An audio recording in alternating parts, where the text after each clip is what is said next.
Hello Internet, I am the hero of Julius, once again with another Saltmarsh vlog. This one's going to be a quick one because I only had half my party this week. Unfortunately, both the rogues couldn't make it for different reasons, and the druid was unable to play. So I had the monk, I had the wizard cleric, and the fighter's back. Barrack the fighter has returned, and unfortunately the monk had to explain to him what happened to Bean. So despite the player laughing and having a good time, the character was very somber and a little upset, and will definitely be looking forward to taking down the cause. Now, the actual pirate who killed Bean was dead, but now that most of my players seem to be really bent on getting rid of Calcifer, it's time to start tying in the ones that aren't.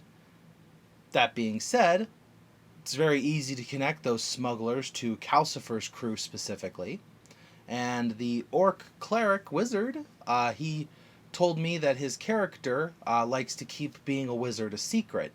The reason for that, he has finally decided in his backstory, is his parents were pirates, used to be, his mother was a wizard, and the crew mutinied against the wizard because magic is not something that pirates typically partake in.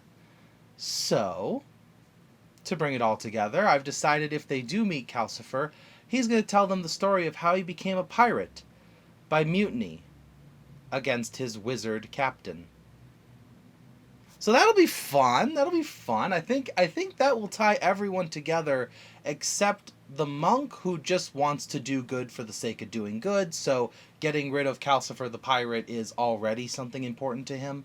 And the druid, just wants sweet loot, so as long as there's loot at the end of the tunnel, he's down for anything I throw in front of him. So it'll be pretty easy to tie everyone together. You got the rogues who want his bounty, you got the monk who wants to do good, you got the druid who wants sweet loot, the fighter wants to avenge Bean probably, and finally the wizard cleric who knows that his parents were killed, but, was a young child at the time, so anyone could be the cause of the mutiny. But that's all in the future. Hopefully it all ties together nicely and we'll see how it goes. So thank you for watching as always, and I will see you... Oh, wait. Forgot to tell you about the actual adventure the three of them went on because I was so focused on tying everything together. So the actual adventure they went on was they heard word from a town crier that the Deep Woods have had a issue with hags, and bounties are placed on hags. 550 gold per hag defeated. That's enough to entice anyone. So they went into the woods where they met a hag, and they were willing to talk things out with her. They actually walked with her. They walked with her for a bit in the woods as they basically tried to diplomatically convince her to not steal children to turn them into more hags. Unfortunately, she led them right to her coven, and the three of them attacked. So it was 3 hags versus 3 players, but the 3 players managed to kill 1 hag. When hags in a coven are together, they have access to powerful spells like Eye Bite and Lightning Bolt.